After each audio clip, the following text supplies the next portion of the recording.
Y yo quiero irlos llevando sobre dinámica no lineal. Es la parte del lenguaje, el lenguaje que vamos a usar, las cantidades y conceptos que vamos a requerir, son los personajes del curso taller, algunos ya los habían oído ustedes, y empecé con algo de dinámica no lineal que es pues de cajón, que es la dinámica no lineal de mapeos o funciones que se iteran, y los típicos, porque se han empleado desde hace muchas décadas, pues qué es lo más sencillo que es no lineal? Pues es algo cuadrático. Entonces el mapa cuadrático, o también llamado logístico, pues ha jugado un papel este, desde hace muchos años. ¿Y conocen algún otro mapa? Pues yo ya les presenté este otro mapa que también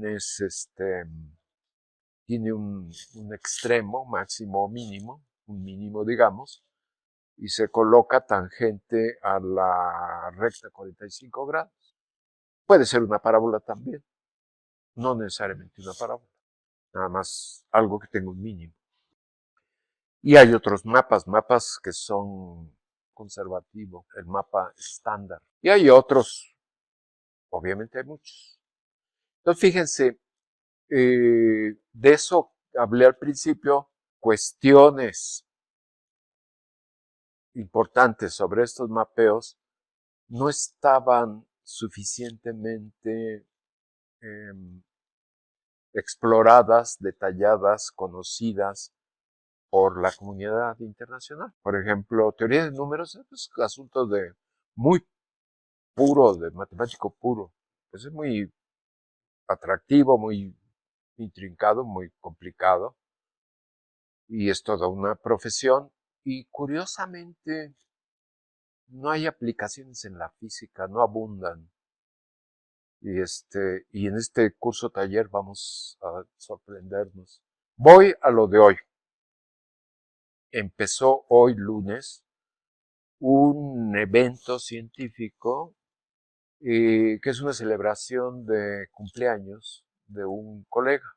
Y esos cumpleaños son muy curiosos porque es un evento en el que se le agradece o se en su honor, etcétera, y sobre todo se invita a sus rivales. Mientras más importante sea el festejado, más importante invitar a los rivales. Y ya cuando ocurre el evento, el agasajado pues está en la fila de enfrente, y los regalos, lo que le regalan, son artículos. Y el agasajado pues tiene que conocer todos esos trabajos. Pero el día de hoy empezó un evento en Armenia, en su capital, que es Yerevan, eh, este, para celebrarle no los 80, sino los 82 años a un físico que vive en Brasil, en Río de Janeiro, cuyo nombre es Constantino Sales. Constantino Sales yo lo conocí antes de que tuviera este tema del que vamos a hablar, que es el culpable de muchas cosas en este taller. Y es curioso, nos conocemos muchísimo. Finalmente el Premio México, que existe el Premio México lo da el gobierno mexicano, pero solo a extranjeros. Yo alguna vez, hace décadas, lo propuse. Me invitaron a que fuera a Armenia a este evento, y dejé dicho que pues podía ser en línea si eso ocurriera. Y me dijeron, ¿quién sabe? Y pasó el tiempo. Entre los organizadores, etcétera, me hablaron la semana pasada. Bueno, me contactaron y me dijeron que efectivamente podía ser en línea. Y entonces, pues, a preparar rápidamente la ponencia. Y me tocaba el primer día que al final me pusieron porque son 10 horas de diferencia y me pusieron a las 4 de la tarde, de 4 a 5. 4 a 5, lo que era a las 6 de la mañana. Y entonces, pues dije, bueno, pues cuando menos me voy a vestir de la cintura para arriba, que es lo único que va a salir en el Zoom. Y lo primero fue esto. Ahí está una fotografía de Constantino Salis cuando estaba más joven. Ahora ya tiene, pues tendría ahí unos 60 años o algo. Entonces, este es el principio. Digo que Constantino Salis y hasta recientemente una rama de la física invicta o sin problemas. Y entonces, está una imagen nada más como para decir, bueno, pues es un continente, pero finalmente terminó. Y luego viene esta cuestión de una pregunta principal. ¿Qué, qué, qué le pasa a la mecánica estadística, la ordinaria, la tradicional, la de Boltzmann y Gibbs? ¿Qué causa? ¿Por qué pierde? ¿Por qué se desbarata?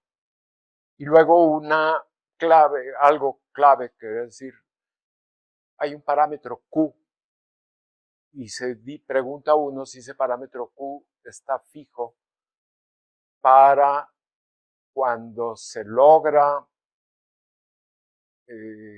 calcular correctamente la mecánica estadística de un sistema que no cumple con la mecánica estadística de Boltzmann y Gibbs.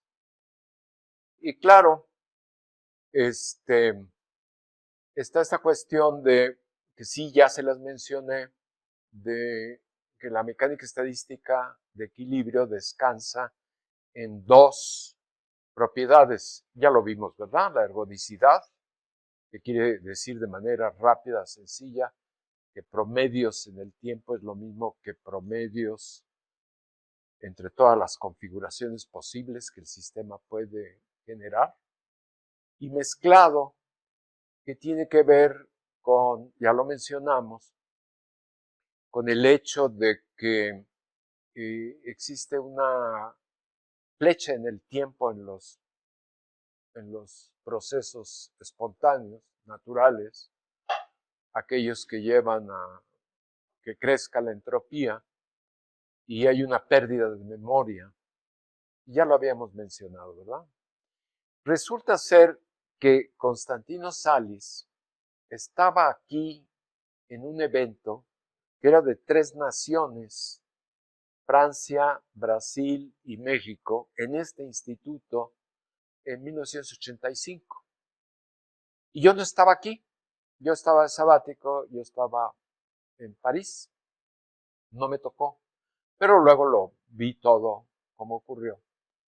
El caso es que ahí, aquí, de hecho, en ese evento, Constantino Salis pensó y luego publicó su nueva fórmula de entropía. Una fórmula que no es la que ustedes conocen. ¿Ustedes conocen la fórmula de entropía de Shannon?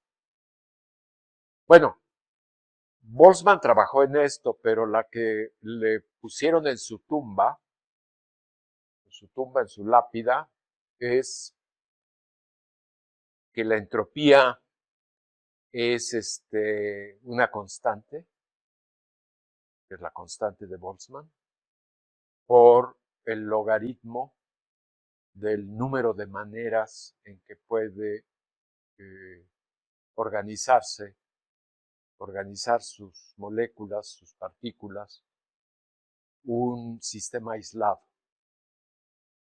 Entonces, yo creo que era más sencillo grabar en su lápida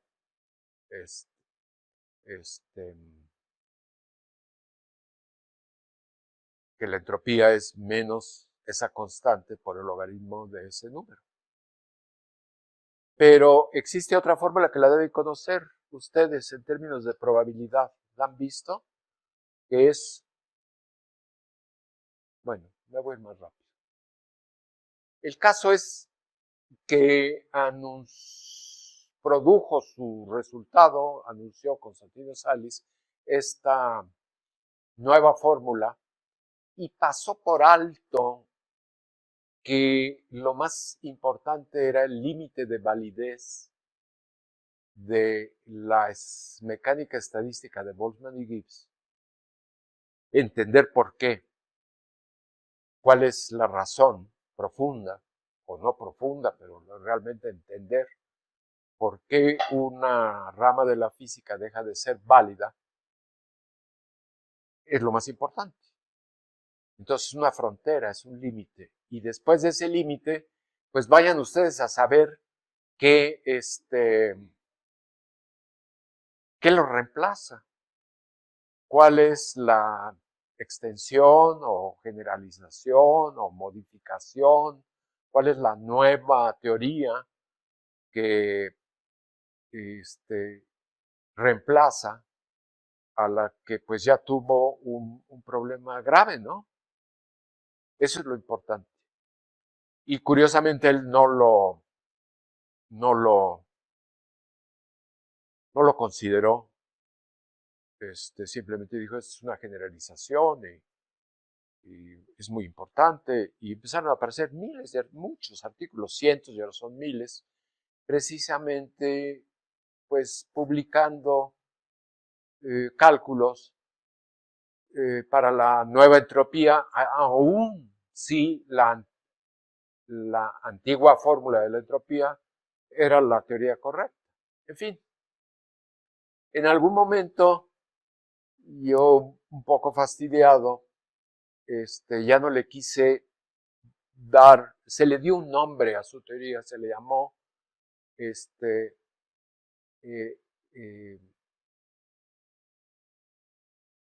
mecánica estadística no extensiva. No extensiva, o entropía no extensiva. No extensiva, un nombre horrible. Pero no solo un nombre horrible, sino equivocado, porque si existe una propiedad general, eso vamos a ver si llegamos, si es que con ustedes hay este interés. Si hay algo, ¿qué quiere decir extensivo? Extensivo quiere decir que pues un sistema tiene un volumen o tiene una cantidad de material y si ustedes lo duplican, pues se duplica el volumen y se duplica el material. O si ustedes lo parten a la mitad, pues se vuelve la mitad del material y la mitad del volumen, la mitad de las propiedades extensivas. Y la entropía sobrevive. Eso es un punto muy importante, la extensividad. O sea, que se le llamó no extensiva por un argumento que no aplicaba, porque en realidad si se resuelve un problema correctamente, la entropía es extensiva siempre. Eso es lo que yo les digo a ustedes y mucha otra gente pensará como yo. La energía también es extensiva, pero es un asunto más trivial. El que la entropía sea extensiva. Entonces pues, no me gustó el nombre y me quise distanciar y acuñé un nombre porque todo pertenece a este parámetro Q y le llamé estadística Q. Y si algo tiene Constantino Salis es rapidísimo, se apropió del nombre inmediatamente, o sea que no sirvió para mucho. Pero este fue el principio. Y luego, esta es la segunda lámina. y este es Mandelbrot, Benoit Mandelbrot. Tipo muy raro, ¿eh? Conocí a su último alumno, un francés, realmente chiflado.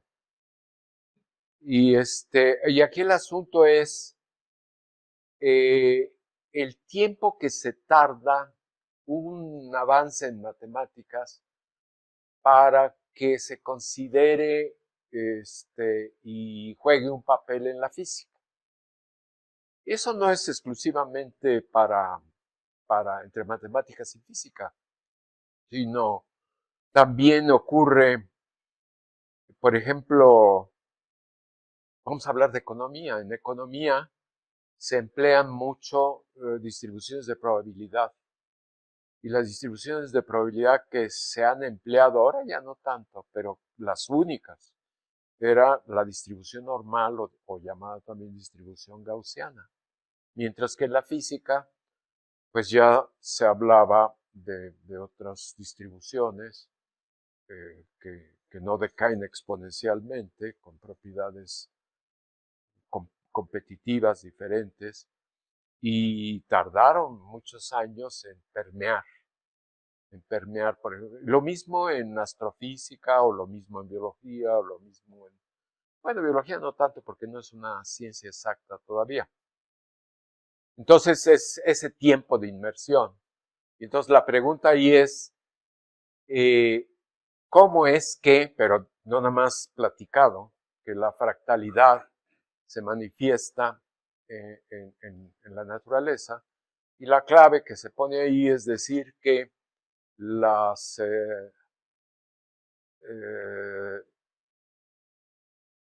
imágenes producidas por el cómputo, ¿por qué siempre asemejan muy fácilmente objetos naturales, reales?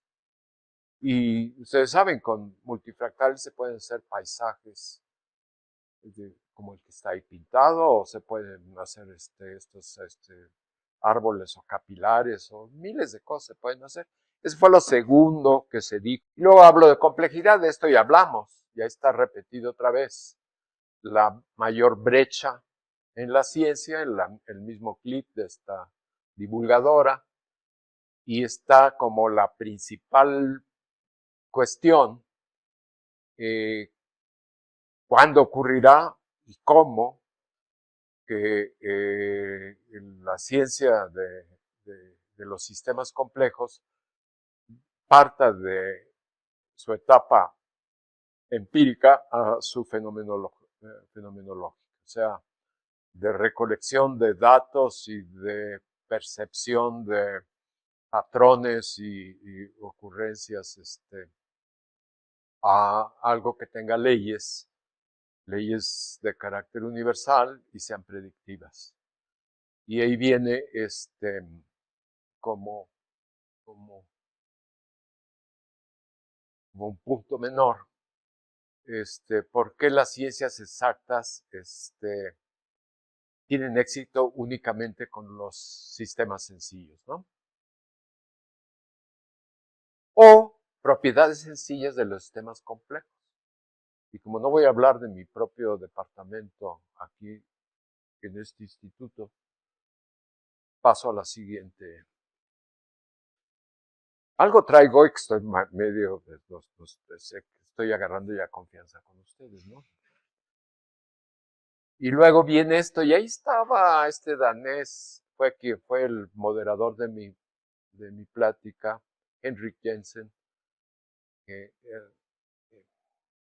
Entonces son paradigmas, y ya hablamos de los paradigmas, ¿verdad? El primero de ellos es el borde del caos o las transiciones al caos, y uno más reciente es de criticalidad. ¿Ustedes conocen esta criticalidad autoorganizada? ¿Nunca han oído hablar de ella? Es muy famosa. Pero sí, la pila de arena, Per Bach.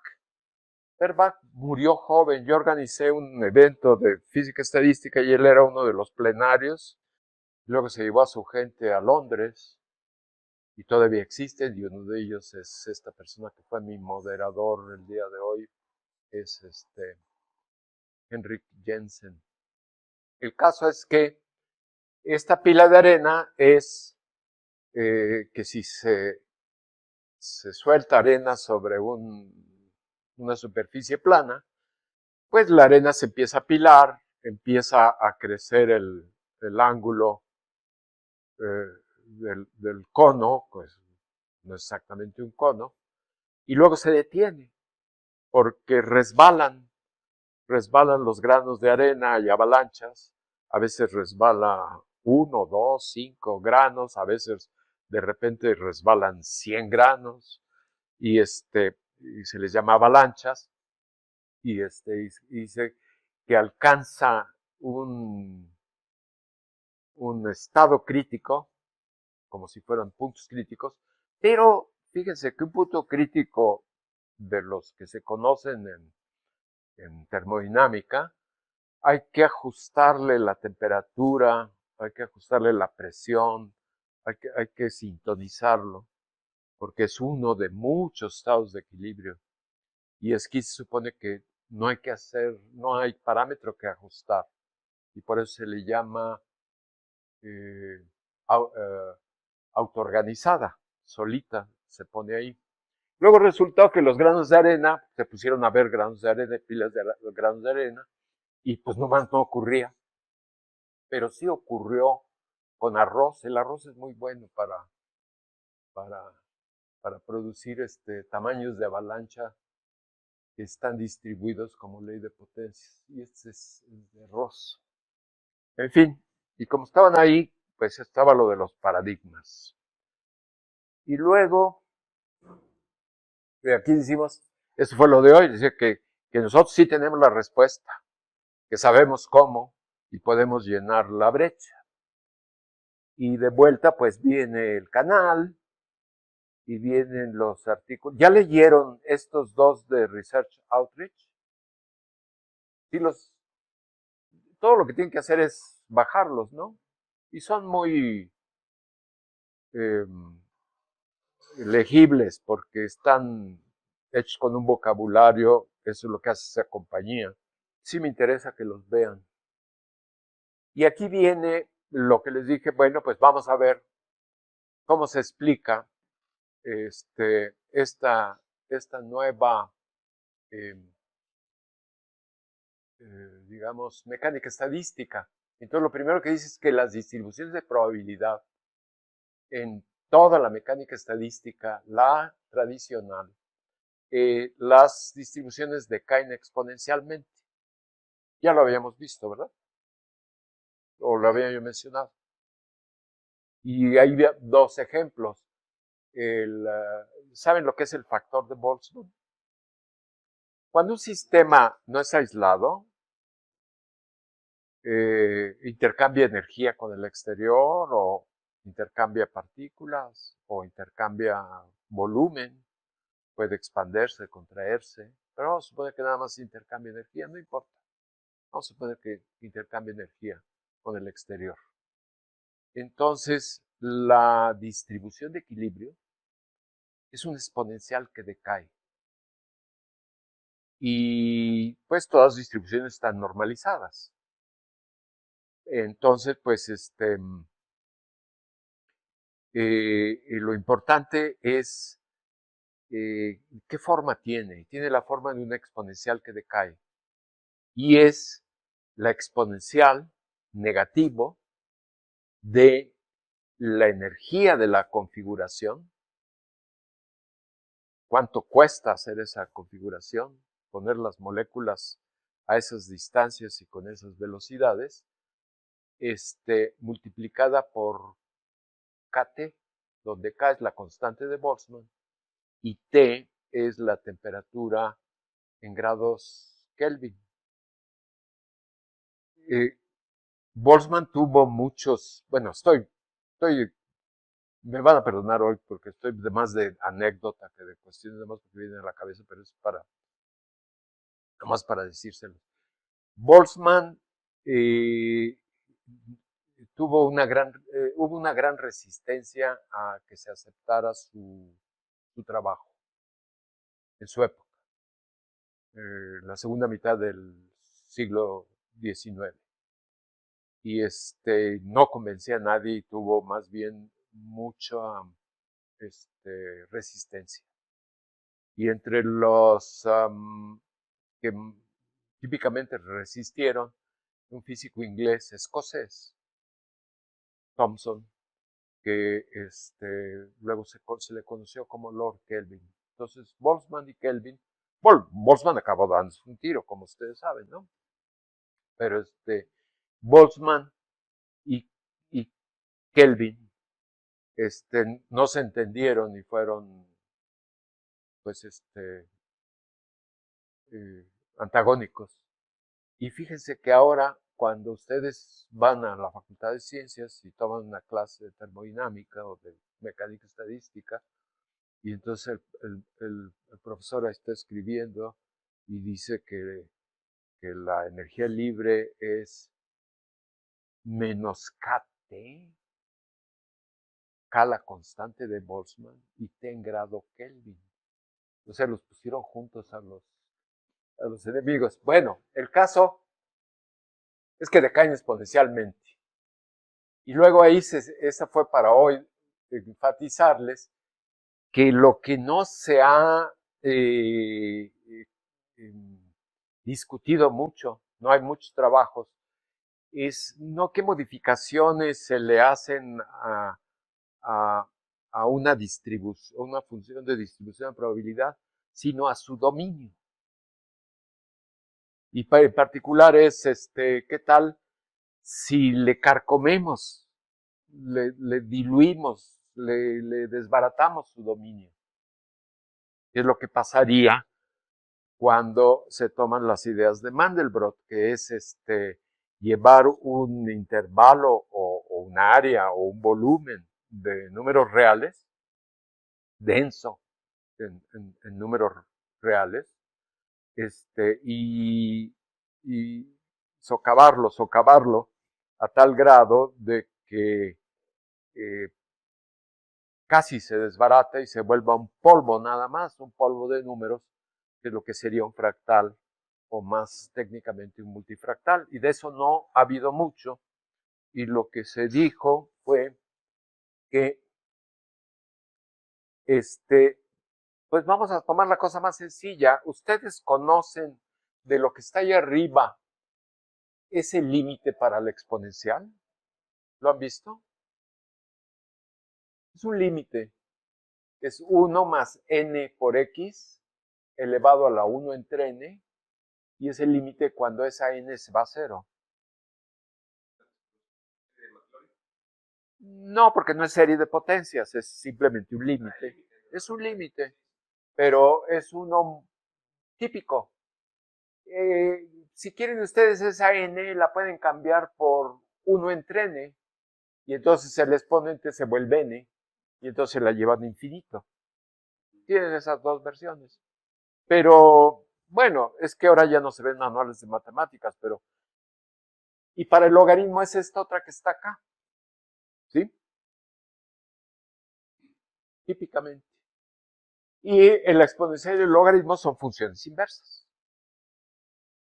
Y entonces lo que dice en el segundo párrafo es, bueno, si le estoy haciendo daño al dominio de la función exponencial o al dominio de la función logarítmica como función, me lo estoy carcomiendo, lo estoy diluyendo, me lo estoy acabando, lo estoy desbaratando, ¿qué le puede pasar a ese límite? Pues a lo mejor no lo puedo llevar a 0, porque lo que estoy haciendo es estoy actuando sobre el dominio de esas dos funciones que son archiconocidas. Entonces vamos a suponer, bueno, si ya los números reales en un intervalo pues tienen dimensión 1, ¿no? Pero hay objetos, conjuntos de puntos en una dimensión que tienen dimensión menor que 1, ¿no? Mayor que 0, menor que 1, son fractales. Y entonces, ¿qué tal si no pueden llevar ese límite y se tienen que detener en un valor ya muy cercano a 0 que se llame n asterisco? Lo hacen. Y si ese n asterisco les da 1 menos q, aparecen precisamente las dos funciones de esta mecánica estadística de Sales, que se le llama exponencial q y logaritmo q. Son funciones inversas. O sea que componer una con la otra les da x, o sea, les da la función identidad. Entonces, una cosa que, como vamos a estar viendo estas cosas, es que ustedes tomen estas funciones, ahí se definen, a la exponencial se le pone un subíndice q, y tienen esas dos formas. Y ocurre que si se llevan q igual a 1, pues es lo mismo que llevarse n igual a 0. Y en q igual a 1 recuperan la función exponencial y también la función logarítmica. Entonces este es un magnífico ejercicio porque y les va a costar algún trabajillo. ¿Ustedes conocen la regla del L'Hopital? Tú no. Es un límite de una cosa que es un quebrado y entonces lo que está arriba se va a cero en el límite y lo que está abajo se va a cero, y entonces dices chispa, cero entre cero. O al revés, se va a infinito, infinito entre infinito. Y entonces, ¿cómo le hago? Entonces, bueno, existe un método, que es la regla del L'Hopital, que también tiene que ver por qué funciona, en el que derivan el numerador, derivan el denominador y toman el límite. Y van a ver que algunos de estos límites son medio latosos, porque precisamente pues se les va a ir a cero el denominador acá y otras cosas. El exponente se les va también a cero, etc. Bueno, pero estas dos funciones son las que reemplazan, y eso se lo estoy adelantando hoy por primera vez, al si todo, dice uno, bueno, a ver, yo soy matemático, dígame rápido esto de la mecánica estadística de Boltzmann y Gibbs, rápido, en 30 segundos dime de qué se trata. Bueno, pues ahí juegan un papel primordial dos funciones que son inversas una de la otra y son la exponencial y el logaritmo. Entonces lo mismo va a ocurrir con la nueva mecánica estadística. Esta extensión de la mecánica estadística también emplea dos funciones que son inversas una de la otra y son las que están ahí en ese segundo párrafo y tienen ese parámetro Q y por eso se le llama estadística Q o por eso se le llaman exponencial y logaritmos deformados.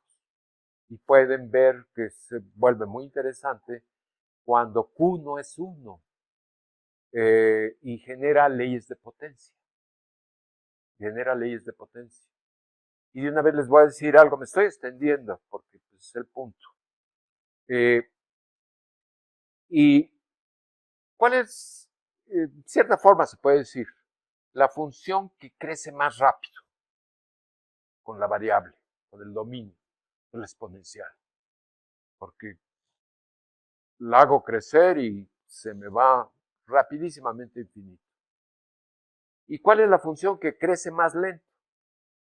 Pues el logaritmo, porque le aumento la x y y crece muy lentamente la función para x muy grande. Y pueden seguir elaborando con eso. Y ¿saben ustedes lo que son las leyes de potencia? Las leyes de potencia son funciones que no son ni exponenciales ni logarítmicas, sino la variable a una potencia. La variable a una potencia. Y entonces, todas las leyes de potencia quedan, ni crecen tan rápido como la exponencial, ni crecen tan lento como la logarítmica. Luego quieren ver los recíprocos, se cambian los papeles. Pero las leyes de potencia viven entre el logaritmo y el exponencial. Conforme va moviendo el exponente, pues barren de un lado al otro. Y el otro punto es qué pasa cuando yo tomo ese parámetro Q y lo saco de 1 y lo empiezo a mover, lo empiezo a hacer crecer. Entonces van a ver que son funciones, fíjense, y eso lo pueden ver en esta expresión del exponencial Q. Vamos a suponer que Q es mayor que 1. Entonces es 1 más un número por X elevado a una potencia que es algún número, 1 entre un número positivo. Y es algo que crece, es algo que va creciendo. Y si yo voy haciendo grande el X, por lo que sea que está multiplicándose, va a llegar un momento que es mayor que 1. Y le siguen, se vuelve mucho más grande que 1. Entonces ya se cansan y dicen, pues, ¿de qué me sirve ese 1 ahí? Nada más está de adorno. Lo quitan, porque ya no está jugando ningún papel cuando X es muy grande y Q es menor que 1. Y se vuelve ley de potencias.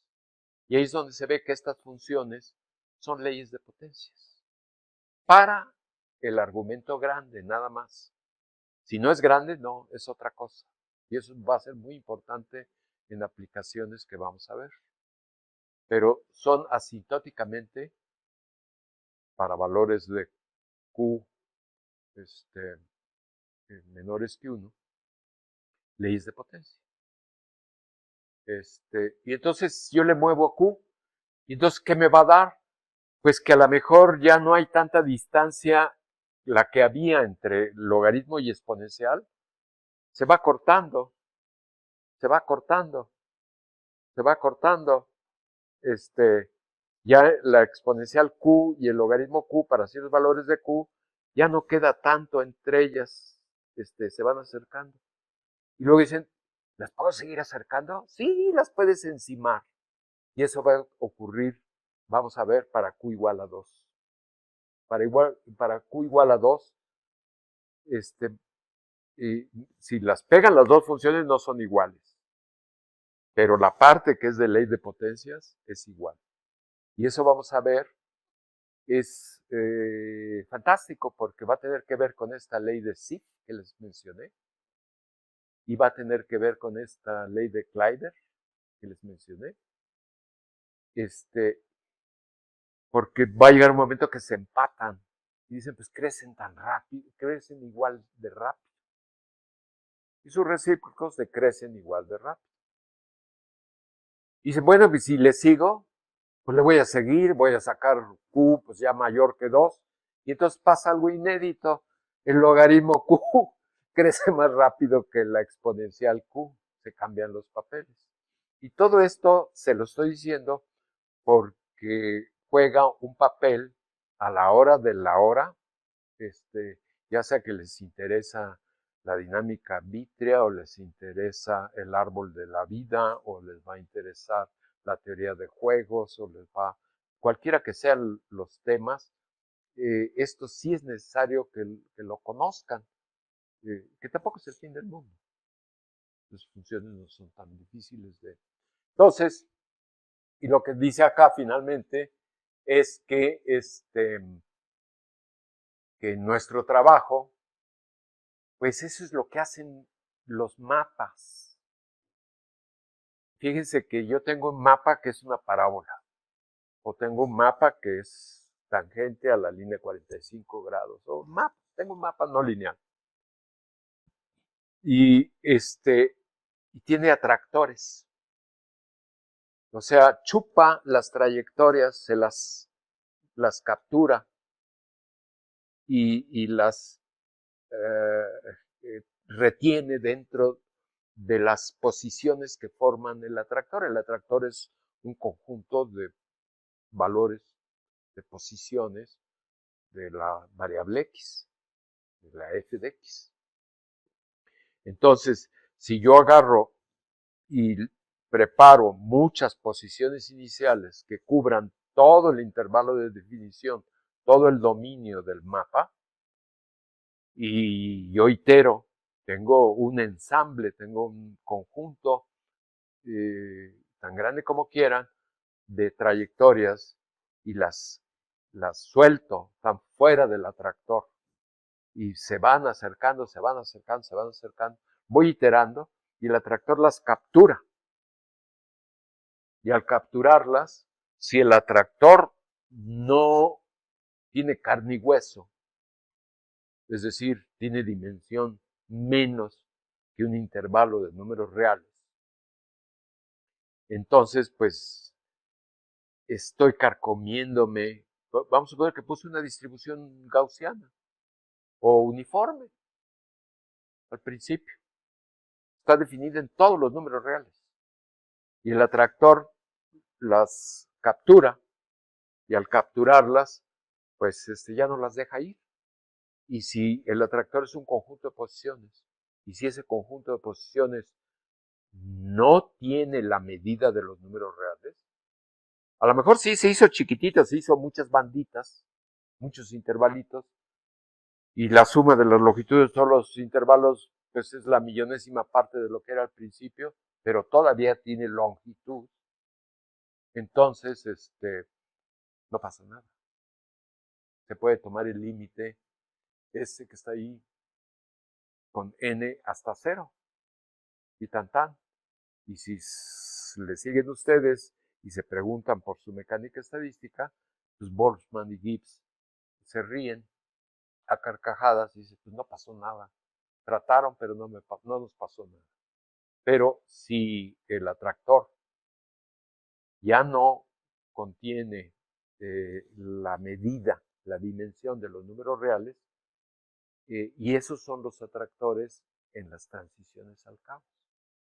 Y con más ganas los atractores periódicos, porque pues es un conjunto finito de puntos nada más.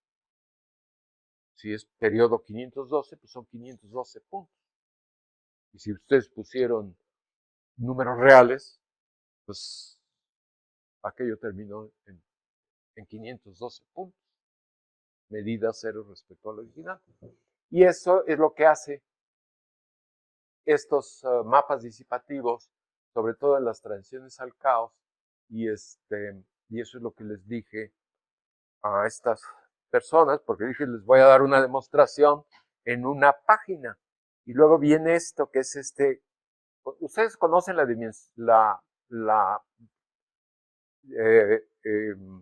definición de dimensión fractal. La dimensión fractal es un cociente de logaritmo. ¿Ustedes conocen el conjunto de Cantor? Pues son los del libro de texto. Tiene un intervalo entre 0 y 1 y lo dividen en 3 partes iguales y quitan el del medio. Y luego los dos que le quedan vuelven a dividirlos en 3 partes iguales y quitan los del medio. Y así se van. Y le siguen y le siguen y le siguen hasta nunca acabar. Y entonces acaban con un polvo de Cantor. Y entonces la dimensión fractal es el logaritmo de los intervalos que van quedando. O sea, si eran 3, le quedan 2. Y luego, si eran 2 y 2, pues los vuelven a dividir. Bueno, le quedan 2 y esos los dividen. Y entonces, pues, perdón, 4 y 8 y etcétera. Va 2, 4, 8, bla, bla, bla. Y luego dice, bueno, pero ¿entre cuánto dividí? Pues entre 3. Pues el primero dividieron entre 3, pero el otro están dividiendo entre 3 al cuadrado y 3 al cubo, etc. Entonces la dimensión fractal es logaritmo de 2 entre logaritmo de 3. Y pueden, una de estas cosas, cada vez que salga una de estas, pues ya es muy fácil. Wikipedia, dimensión fractal, viene el parrafito y ya, se acabó. Pero esto está hecho para La P mayúscula es la distribución original. Es con la que les dije de poner muchas posiciones iniciales en todo el dominio del mapa, de la función que es el mapa. Esa es la P mayúscula. Y la P minúscula es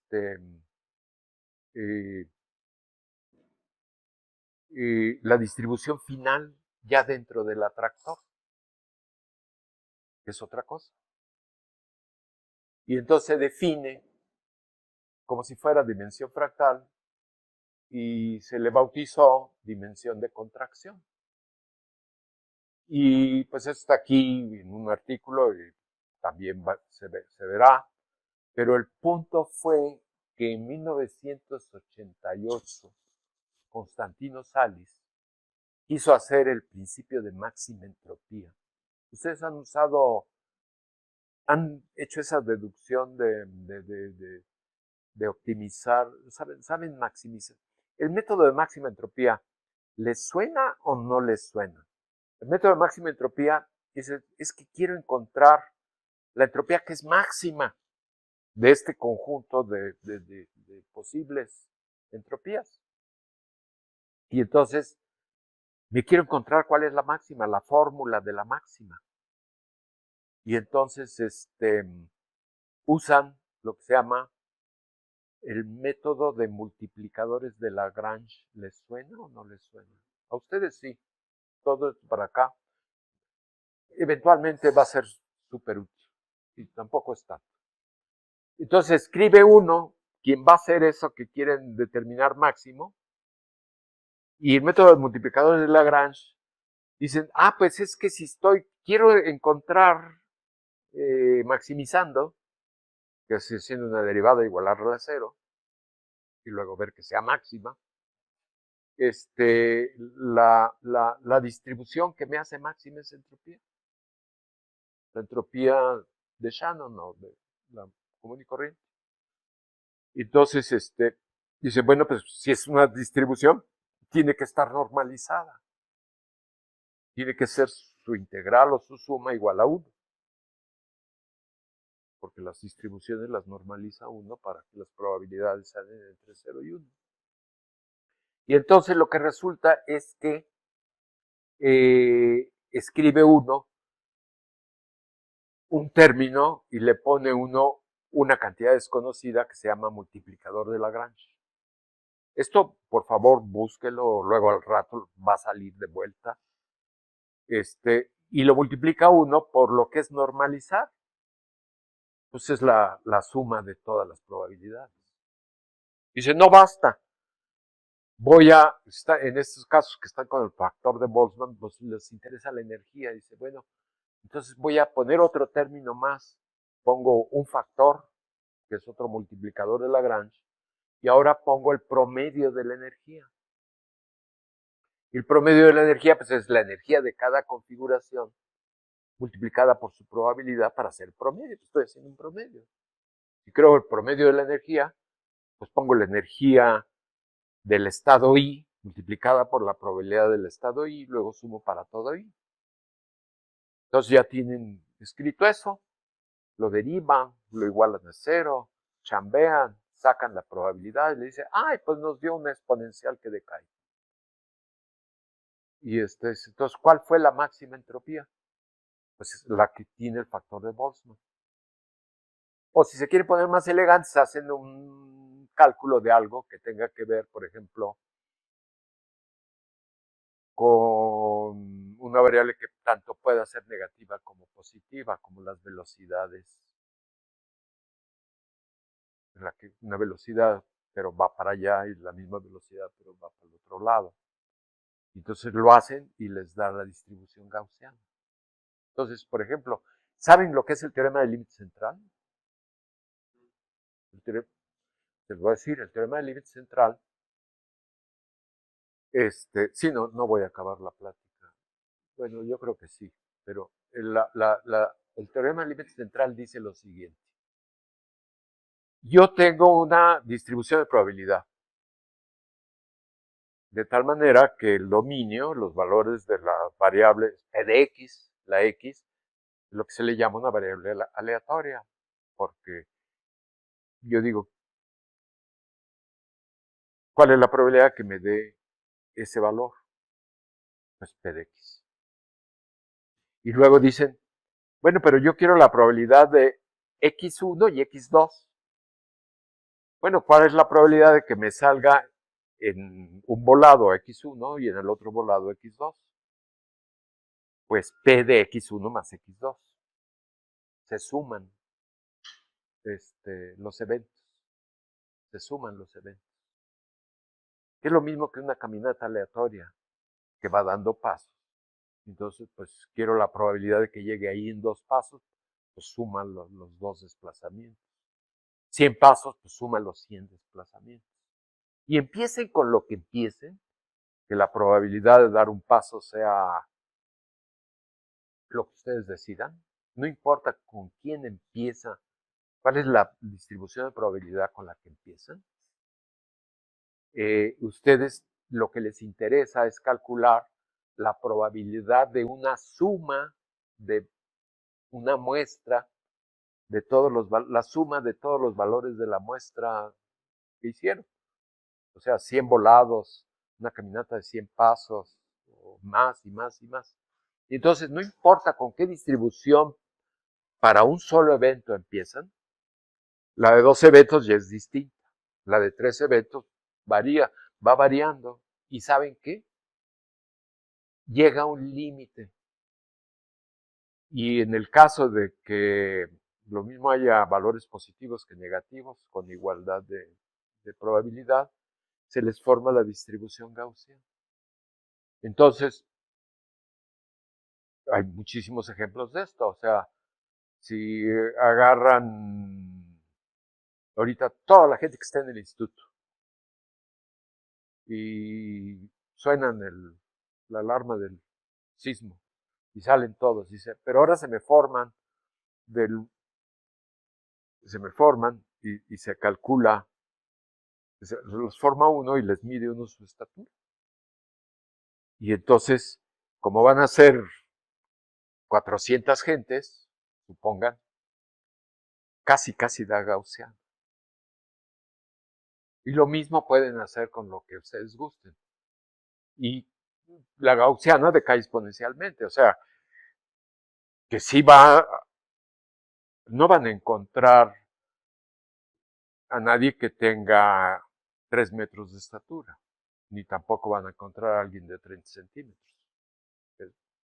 Va a decaer exponencialmente. Bueno, ese es el teorema del límite central, el ordinario. Si ustedes suman los eventos que resultan de cualquier distribución, suman los eventos, esa distribución evoluciona hasta que se vuelve una gaussiana. Si nada más son positivos, les va a dar una distribución exponencial o de Poisson. Pero hay algo que es importante, que la distribución que inventaron al principio tenga su segundo momento finito. ¿Qué son los momentos? Pues es el segundo momento, pues es x al cuadrado por p de x sumado para toda x. Que tenga su segundo momento finito. Entonces, si hacen eso, les da la gaussiana o les da la exponencial. Si no, no. Si el segundo momento diverge, les va a dar estas otras distribuciones que llevan diferentes nombres. Por ejemplo, el de Levy. Son distribuciones que decaen no exponencialmente, sino como ley de potencias. Y hay una frontera entre ellas. Y cuando justo diverge el segundo momento, pasan cosas interesantísimas que luego veremos. Y se transforman en otras cosas más complicadas que son esas distribuciones de Levy. Entonces se usan las distribuciones de Levy para procesos, por ejemplo, de forrajeo, de albatros. Yo diría que pues mejor estamos en México de sopilotes.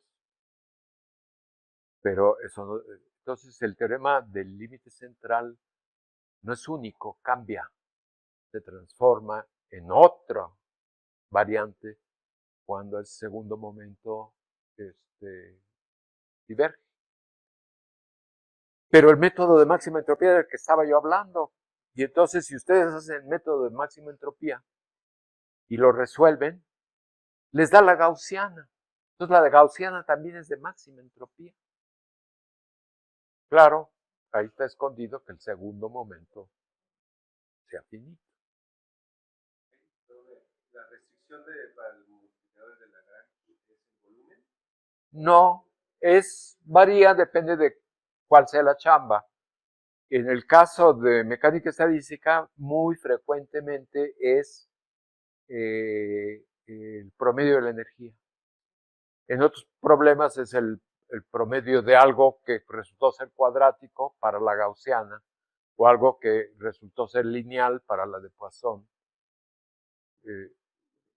Es todo un método y hay opiniones y etcétera, pero es un método. Entonces, fíjense que para obtener...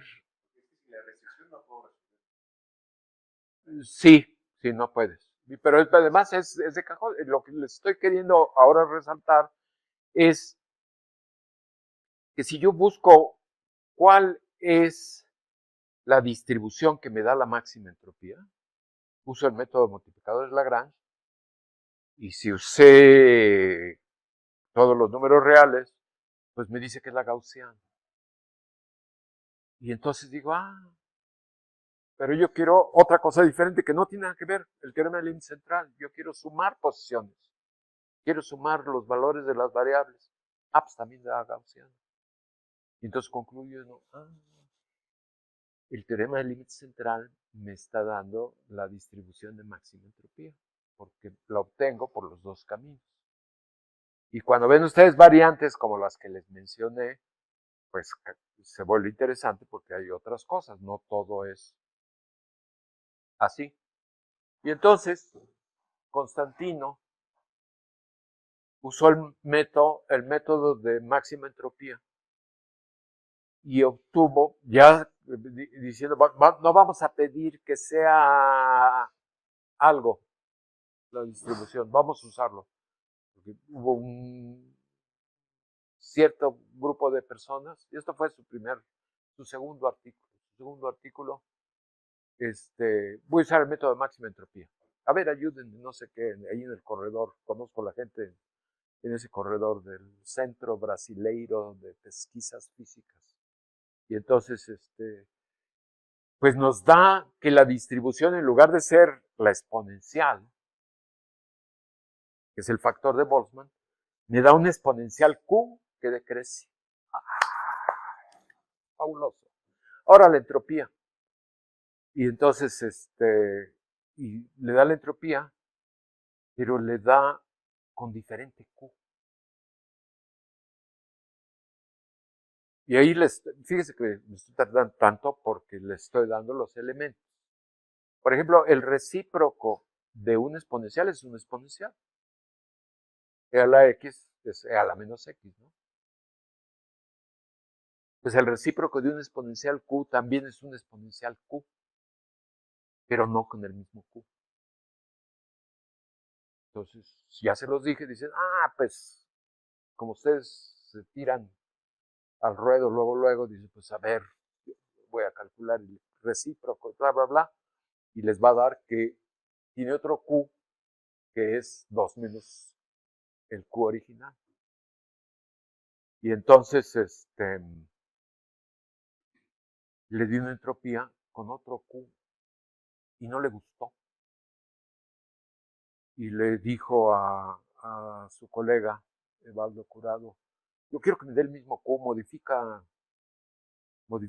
el cálculo de multiplicadores de Lagrange, para que me dé, yo quiero, porque era como Trump, yo quiero que me dé el mismo Q, el Q de la distribución tiene que ser el Q de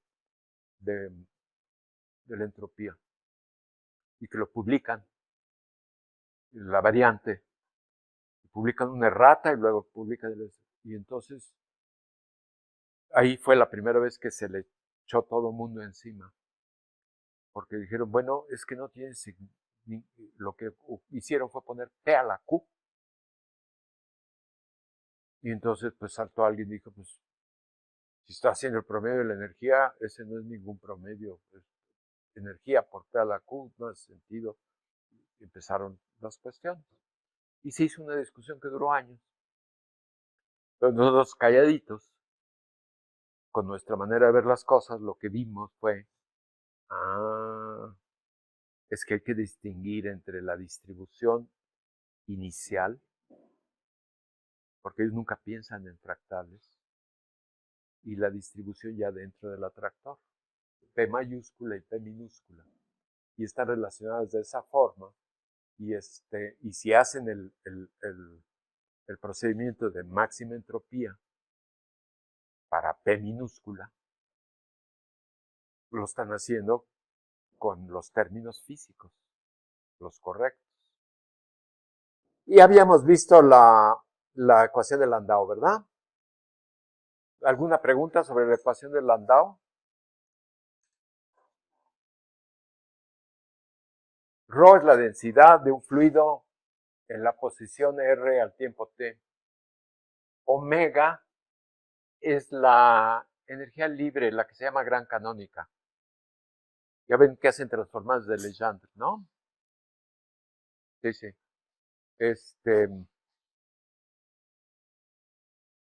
Ustedes conocen la relación de Euler, ¿verdad? Entonces tienen un sistema muy sencillo. Que dice, tiene energía, tiene entropía, tiene presión, tiene volumen, bueno, las extensivas serían energía, entropía, volumen y número de partículas. Y las intensivas serían temperatura, presión y potencial químico. Son derivadas unas de las otras. Y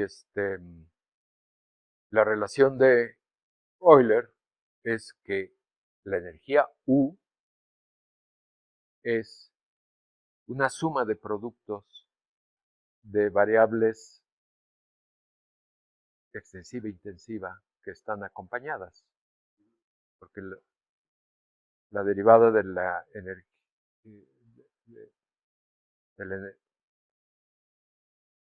de la energía respecto a la temperatura es la entropía. O la derivada de la energía respecto a menos entropía. La derivada de la energía respecto a la entropía es la temperatura. Bueno, lo que pasa es que llámele U a la energía. U es igual a T por S menos P por B más mu por N, donde mu es potencial químico, N es número de partículas, P es presión, B es volumen, ¿sí? Entonces, es suma de productos. Es una versión, pueden ponerle más, menos, o cambiar a sistemas, o en otras letras, pero siempre se multiplican unas por las otras. Y ustedes saben lo que es una transformada de Legendre. Un curso de 5 minutos de termodinámica. ¿Sí? La termodinámica es una unidad habitacional de edificios de 3 pisos. Todos tienen 3 pisos. Y son varios edificios. Un edificio tiene en el piso de hasta arriba, a la mera, ahí vive la energía libre. Arriba, en el piso de arriba. En el piso del medio viven sus hijas, que son las ecuaciones de estado. Y en el piso de abajo está la servidumbre, que son entonces la energía libre es la mandamás.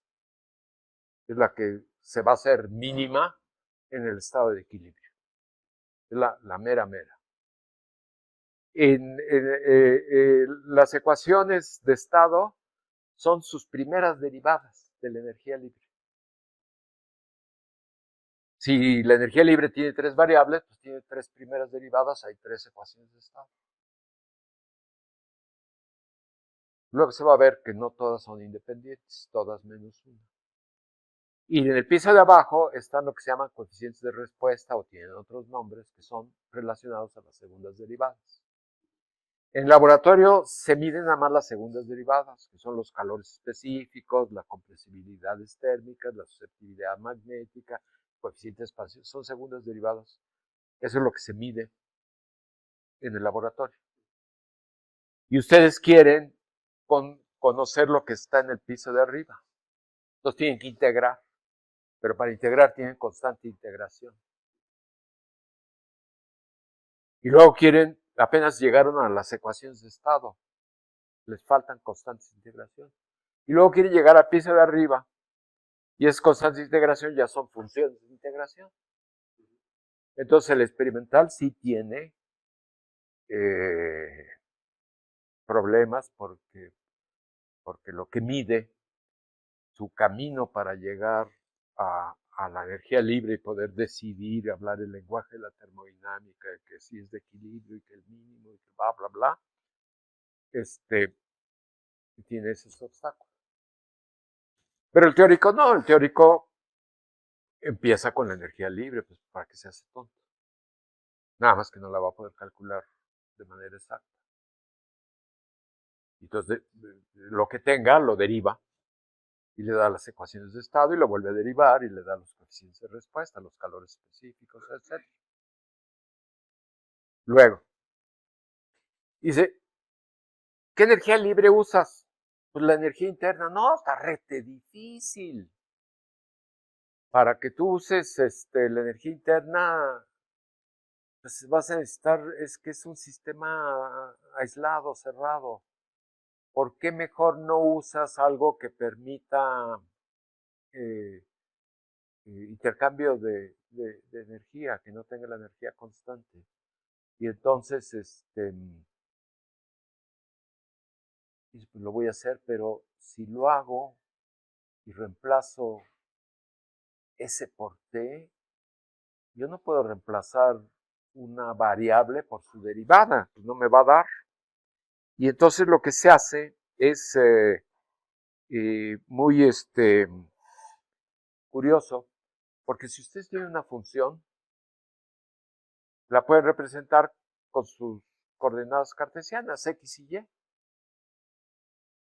pero también la pueden representar con, pues, la X y Y, pues les da un punto de esa función. Pero otra manera es, yo en lugar de un punto ahí, veo su tangente, la recta que es tangente. Y esa recta que es tangente tiene una pendiente.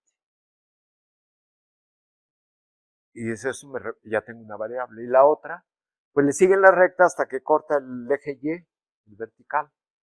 Y eso es lo que se llama la coordenada al origen. Entonces, si de veras quieren, si reemplazan S por T, o sea, una variable extensiva por su derivada, pues la función que tenían ahora van a tener pues una familia de funciones, todas con las mismas pendientes.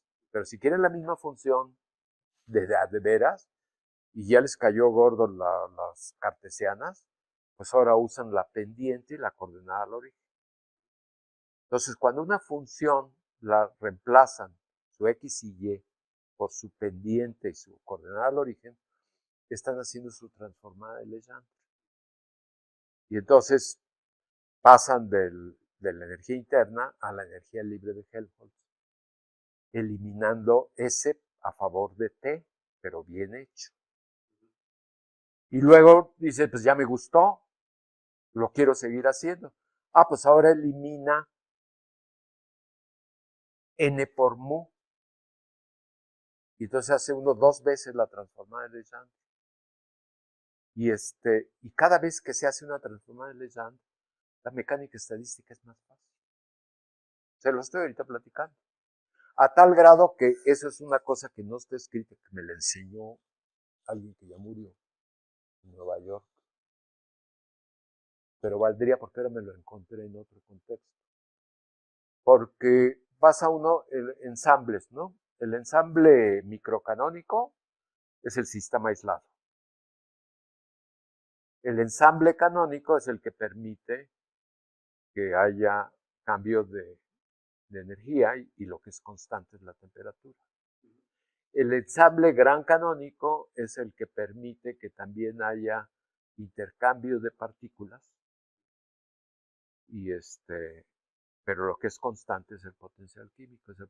Entonces, en un curso de mecánica estadística, empiezan con el microcanónico, luego el canónico, luego el gran canónico, y se acabó.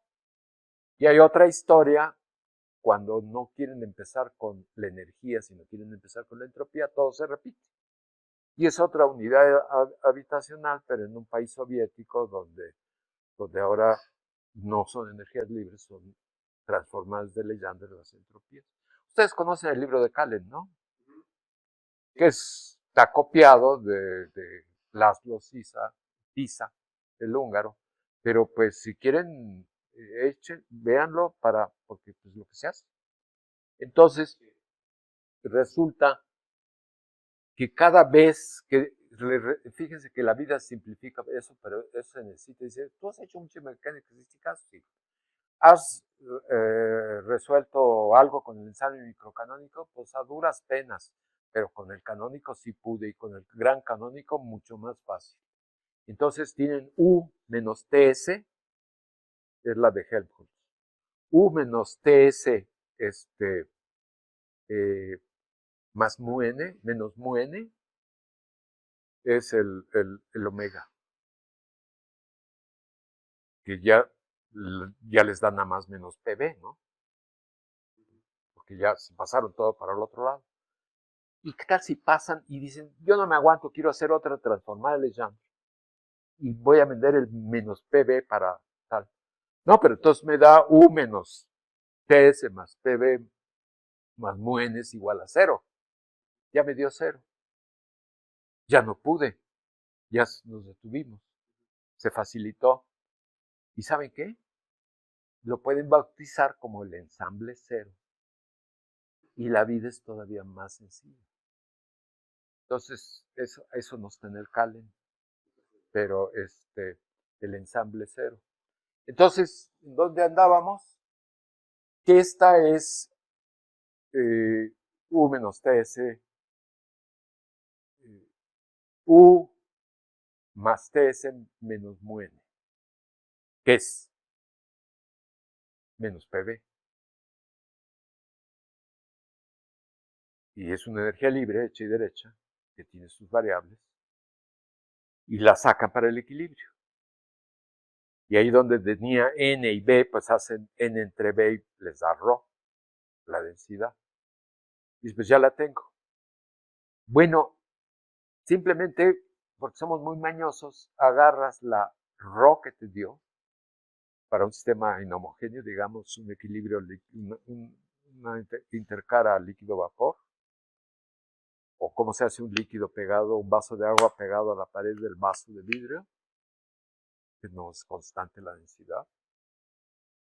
Y dice, eso que me puso, vamos a ponerla como función de t también, función de RT. Y eso es lo que parece, porque esa es una ecuación diferencial que va a evolucionar con t. Bueno, luego esto ya lo vimos, ¿verdad? Te lo mencioné, pero hay que volverlo a ver, porque me preguntaban las cosas realmente nuevas. Pero, punto interesante para lo siguiente, porque sí existe lo que es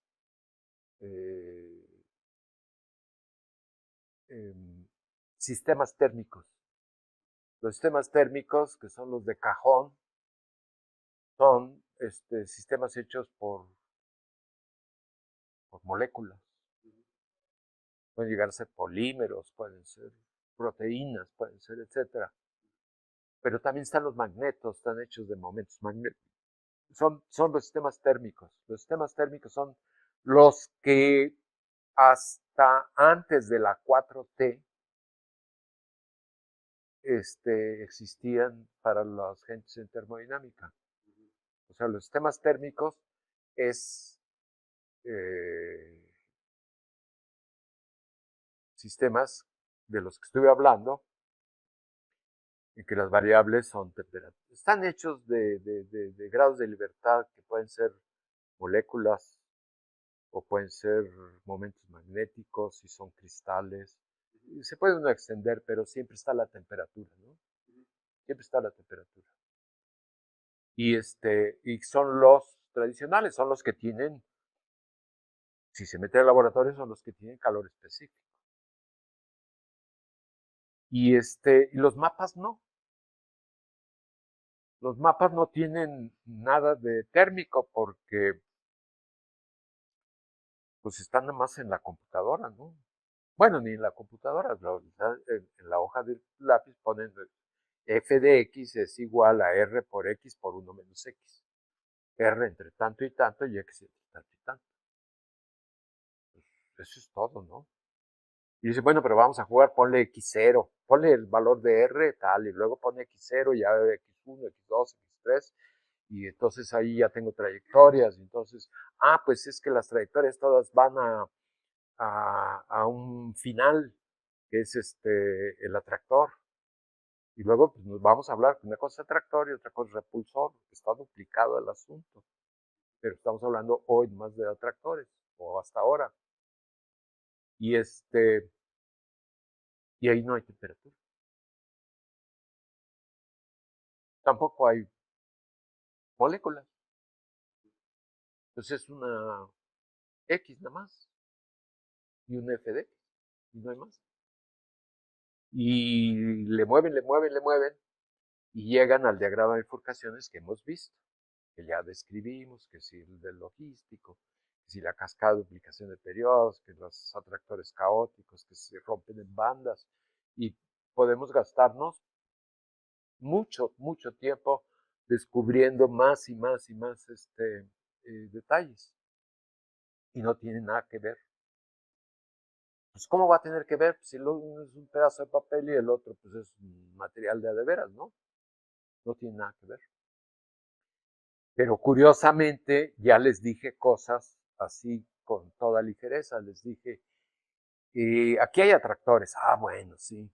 Y esos atractores tienen la propiedad de ser ergódicos y de mezclar. ¿Qué quiere decir que sean ergódicos? Bueno, cuando yo itero, hablo del tiempo, pero no es tiempo, es nada más que, pues no es tiempo, ¿verdad? Porque yo nada más compuse la función y la volví a componer y simplemente digo, pues es que te estoy diciendo cómo fui componiendo la función desde que estaba sin componerse hasta que la compuse quién sabe cuántas veces. Pues esa variable llámale t minúscula y vamos a llamar tiempo, pues no tiene nada que ver con el tiempo, no es tiempo. Y y así se va uno. Y dice, ¿qué quiere decir que ergódico? Bueno, que yo hago un promedio temporal, que quiere decir que lo hago respecto al ST, que no es tiempo. A eso le voy a llamar promedio temporal. Y luego al otro promedio, el configuracional, pues me las arreglo viendo un conjunto de trayectorias que están en esa misma iteración. Y entonces veo que los atractores caóticos me da igual. Y digo, es ergódico.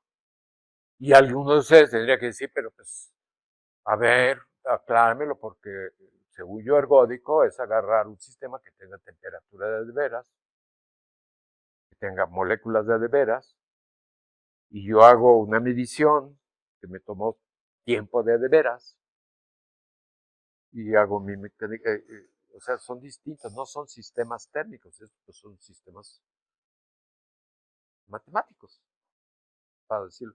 No, pero que ya lo programé en la computadora, pues estará dentro de tu computadora, pero no tiene temperatura. Y le sigue uno, y le sigue uno, y dicen, bueno,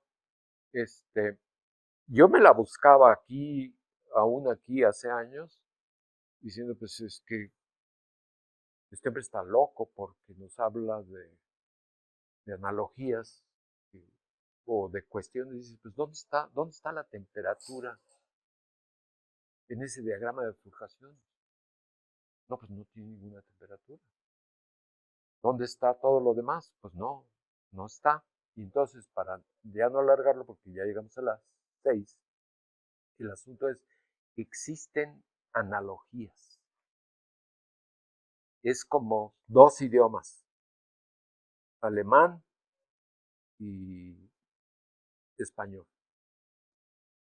En un idioma está todo lo térmico, que es lo que se aprendió en los cursos tradicionales, y en el otro idioma está esta otra cosa. Y luego ve uno. Pues tiene las mismas propiedades. Vamos a ver qué variable está haciendo el papel de la temperatura. Y lo encuentra uno y dice, pues de temperatura no tiene nada, pero es la que está haciendo ese papel. ¿Y qué variable está haciendo el papel de la entropía? Y se lleva uno, poco a poco, llega uno y dice, es una analogía muy robusta, porque son cosas muy distintas. Pero la analogía es, como dije, robusta, es duradera, es profunda. Y si la analogía persiste, pues es otra manera de ver esa realidad en otra naturaleza. De hecho, la tesis de Elena es un mapa con ruido estocástico que se comporta como la formación de un vitrio. Y no tiene nada que ver, porque uno es un mapa, lo que tenga, y otra cosa es la dinámica vitrio. Y no solo eso, sino el otro tema que está incluido es el tráfico vehicular.